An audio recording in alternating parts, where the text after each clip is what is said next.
This is my full review of the Kobo Elipsa. Thanks so much to Kobo for sending out the Kobo Elipsa pack for review. I've got an unboxing video and you'll be seeing this in comparisons as well. I've used this for several weeks now as my main device at work. I use it for planning and I use it for professional life. And that's what I'm hoping to do in these reviews, is not just tell you the specifications and the features of the devices, but talk through what it's like to use as a professional. This, on paper, is a very, very interesting device. It's different to all the others in one main respect because it's made by one of the bigger e-reader companies. And so you have this huge library of different books that you can actually read on here. And if you are already involved in the Kobo ecosystem, so you already have a Kobo reader, I would suggest this is an excellent choice to go with. I'm going to feature it in some comparison videos with other Eink tablets, and you can see therefore if it's the one that you want to go for. But this time I'm going to talk through all these different categories with how I found the Kobo Elipsa to use for work. Firstly, for thinking and making decisions. That's an important thing that professionals need to do. It's something that you do on your own. I do like the stylus. It seemed an odd choice to go for a battery powered stylus, and I am aware that at some point I'm going to run out of charge on this and I'm not going to have a quadruple A battery with me at that time, and there's no recharge circuit in there. But I do like therefore having the erase button and the highlight button. There's something that once you use that for a while, you get used to having a button to erase and a button to highlight. It's a good way, it feels nice, you don't get kind of tired of holding it. It doesn't hurt after writing for a long time on it. The pen latency is not so good though. It's fine, however, and I really don't want to over egg this one because in fact, I find that whichever device I use, whether they are the 20 millisecond pen latency or the 45, or this might be even slightly longer than that, I find that you get used to whatever you are using and it's fine. I think most reviewers make out that pen latency is a much bigger deal than it really is. You only really notice that when you're coming from another device. But that being said, if you've actually got a battery powered stylus, then it should be better. And I think now if you want to go for a battery powered stylus, you really should be looking at one that maybe Bluetooths and communicates so that it can sample at a much higher rate and have a much lower latency. So either do that and have a Bluetooth enabled stylus, or just use the Wacom, which is perfectly fine. Also, I do want to address something. The pen sometimes skips a beat. See if I can emulate that now. Doesn't seem to be doing it at all now that I'm on camera. Sometimes there's a slight delay.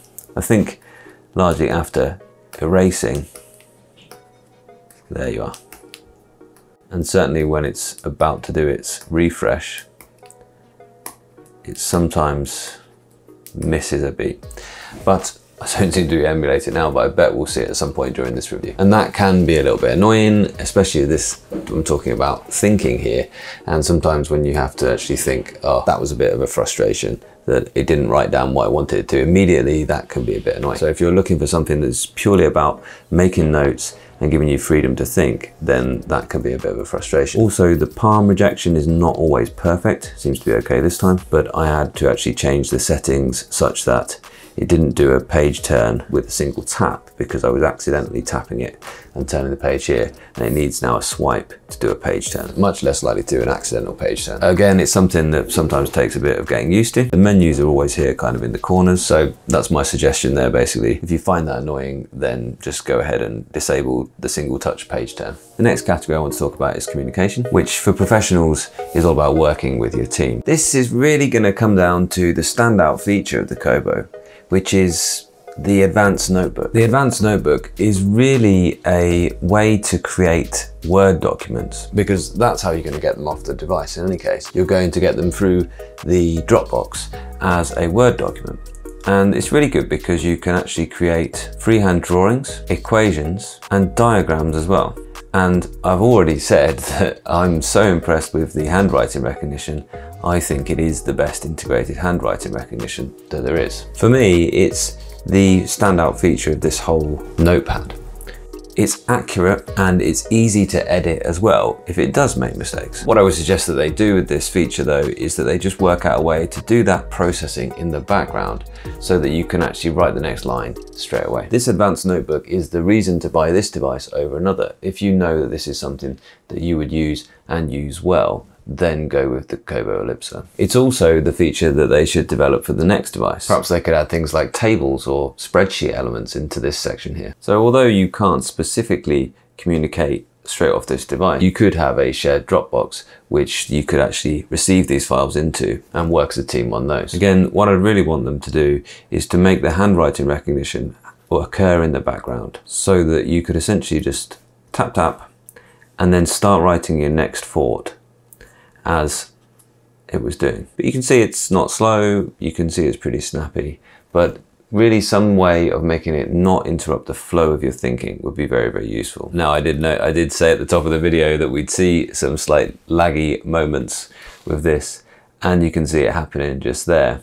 So just to speak to that briefly, that is something else that isn't perfect just yet on this device. And that's something else that does interrupt that flow of your thinking. The next thing I want to talk about is collaboration. I don't think that you're going to buy an Eink tablet as a collaborative tool over an iPad or a computer, a laptop or a desktop. However, this can fit into a collaborative workflow because you could, for instance, use shared Dropboxes, and syncing to the Dropbox is good. There's no extra apps here to get around, but you can't choose to use Google Drive, for instance. So you do have to use Dropbox. I'm guessing they've picked a company and they're sticking with it, or because they're a large company themselves, they're working with a specific cloud sharing company. The other feature that's very good for collaboration is Pocket. Pocket is essentially an article sharing system. If I go down here into more, I believe, my articles, you can see that essentially I've just copied into the Pocket web app some web pages. You just copy in a URL and it turns that web page into a nice readable article. So this was very, very useful for us when we went on our recent trip to have the complete luxury travel guide to Mallorca here on the e-reader without having to print it all out or need to be on the Wi-Fi. But the one thing I'll say is you can't annotate in Pocket, which would be a nice addition for them to add. When you go into the more section and even the beta features, you can see there's quite a lot of promise for them to add things which will optimize for work on this platform. I think it's good that a company like Kobo are actually thinking about the best way to integrate more professional features rather than just adding Google Play and kind of hoping for the best. There is, for instance, Solitaire. I haven't actually tried that yet, but and some people will love playing Sudoku on this. I'm not a massive fan of maybe another time. Oh, I wonder if do you need to? Oh, that's a bit of a nuisance. There is also a web browser on here, which is perfectly usable, although don't expect it to have things like plugins or remember all your passwords, etc. Oh, and you can, it seems, add articles to Pocket as well through this browser. That's actually really very useful indeed. Let's go for a news article. Just formats it very nicely for the e-reader. Watch this space on this one, or buy into the Kobo Elipsa and start waiting for more features. The next thing that professionals need to be able to do with their devices is to read and therefore to learn, because professionals need to contribute to their domain in that way. For reading, it isn't perfect. I do like the list of books that you can get. The Kobo library is huge, and of course if you're like me, you're interested in classics like this. But straight away I would say one thing about reading is there is a backlight which makes it a perfectly usable e-reader for nighttime or bright sun e-reading, but it's only blue light. That's not ideal because a warm light e-reader is better, it's easier on the eyes, and one of the main reasons you'll be buying into something like this is to make it easier on your eyes than reading on your phone or using an iPad for reading. You can have collections in books, but that is the only way to organize anything. You can't put, for instance, your notepads into folders, which is a bit of a miss really. You can annotate on PDFs, and I believe you can annotate, yes you can, on ebooks, but in this annotation mode you only have access to one pen weight. So I don't know why they didn't just use the same exact note-taking features on the PDFs, which for me, in my use case, because what I do is I have a PDF which is essentially my week, and I plan out the things that I have to do in the specific lessons. These are my classes, for instance. So it's not perfect, but it's usable. It would be nice to be able to choose different pen weights. I've still got the highlighter function though, so that's useful. And having the delete button is really useful too. So in the next iteration of the Kobo note-taking devices, I'd really like to see, please, just the same note-taking features across all the different places that you can write on. So it's not perfect for my current workflow, but actually, to be fair, I have used it and it has worked. But I'm not, if you're interested in using it purely as a planner, then I don't think that's ideal. And you have no option to put a custom template on the backgrounds of any of these documents. In fact, you're limited to only a few templates and you can't add to them. So because of that, it's not perfect for my current workflow. Because of all the other features, I'm inclined to really give it a go. I've really quite liked having those extra features along with it. Having the very well integrated e-reader, having the web articles very well integrated on the one device, has made me forgive those slight limitations in PDFs. In the PDFs, hyperlinks do work. I have my planner always set up with hyperlinks so I can move the way around. And also it builds automatically a table of contents from the titles on the pages of the PDF. And you can also scroll through your annotations, which there are going to be many on this one, which seem to have come through in chronological order, which is useful, and go to those points. So that would be very, very useful if you were actually doing some academic reading on this device. I often think, however, that a larger device is better for academic reading. So let's hope that Kobo go ahead and make a full A4 size device. That could be really powerful. There isn't, however, a digest of the whole device, all the notes across the whole thing. That could be something to look into for the next iteration. And I don't know if you noticed, but the annotations take a moment to refresh on every kind of page turn.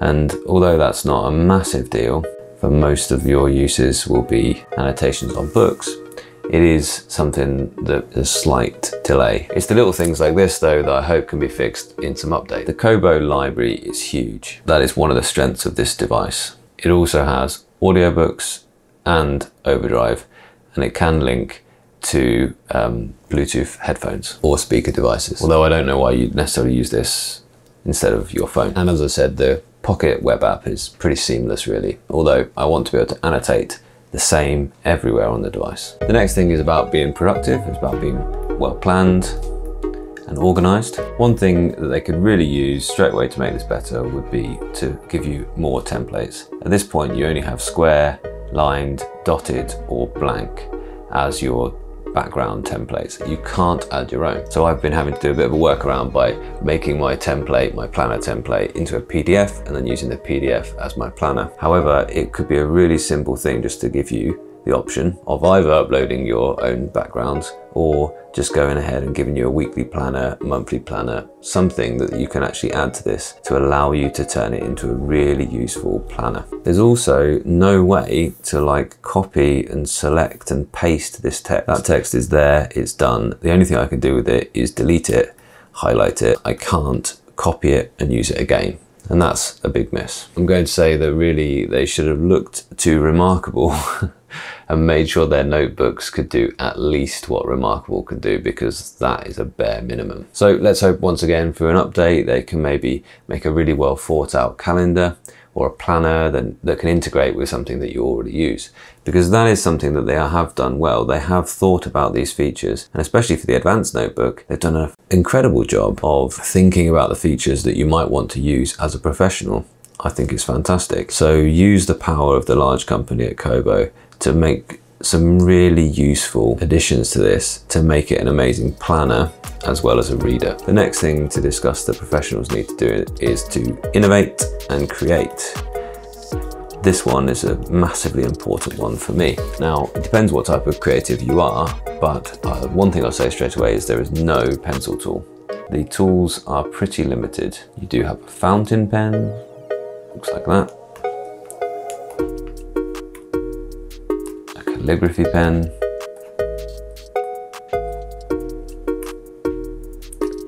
A brush, and all these tools have pressure levels, but there's no pencil. Essentially, I don't ever use anything apart from the ballpoint pen. You can change between 5 different widths and some different tones. That is your lot. So the pen tools are pretty limited. So it's not really intended for drawing, I suppose, but that's a missed opportunity. Why wouldn't you add a pencil type tool in there? Again, you can't copy or paste or resize. that's a miss. However, it is really very easy to use, and it does have more features than, let's say, the Remarkable.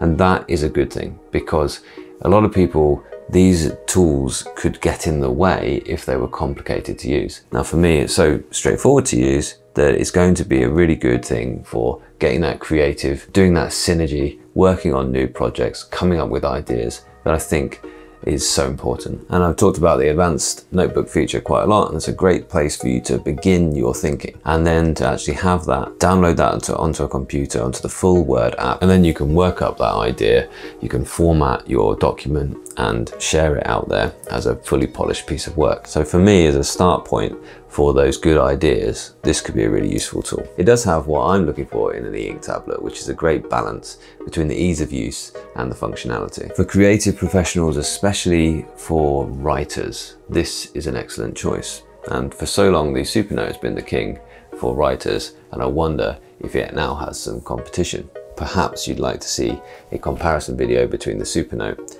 and the Kobo Elipsa for writing. But any professional that prides themselves on thinking creatively can really get along well with this. So my conclusions now. Firstly, £350 is an excellent price for this bundle. You get the stylus, and you get the sleep case, and you do get a really capable device.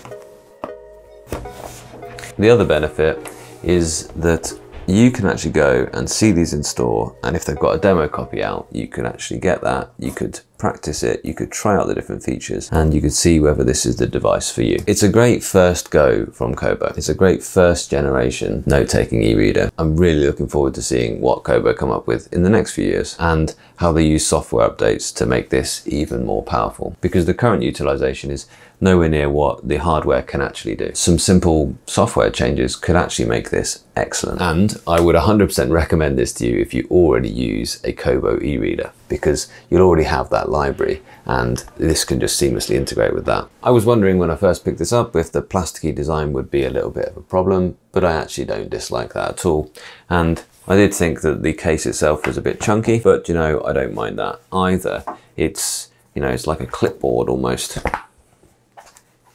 It keeps the device well protected, and I do like the little stand-up mode like this. I think that's really good. So the design isn't a problem, but it's nothing like the sleek design of the Remarkable or the Note Air 2. Be aware, if aesthetics is the most important thing to you, this is probably not the one for you. It felt a bit weird that they put the bezel on the right. That makes sense for a reader, but not necessarily a writer. So you can just tilt it over and it will rotate automatically.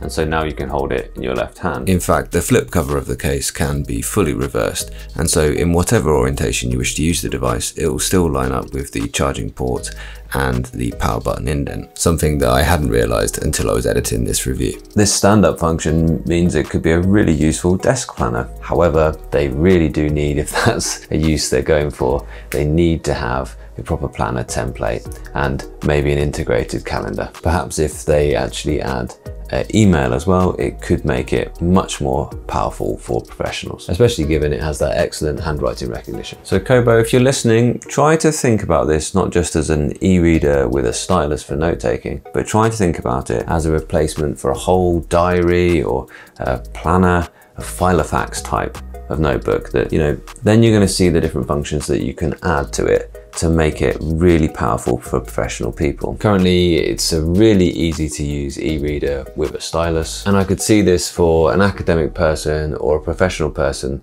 that primarily wants to do reading and learning on this device, rather than necessarily using it to replace a calendar or a diary that they already use. If you make a lot of memos or a lot of documents, or you communicate a lot with the written word, then I can see you using this really, really well. If you see yourself writing on this, then this is one of the best handwriting recognitions that I've used. Let me know if you'd like to see a handwriting recognition comparison video, because I think that might be really quite useful. So if you're a read first and think later type of person, then I very much recommend this device for you. It will be an amazing tool for reflection for you. So Kobo, so close to being perfect. I would suggest use the Wacom stylus instead, speed a few things up, add those templates, and you've got a nearly perfect device. Thanks so much once again to Kobo for sending this out for review.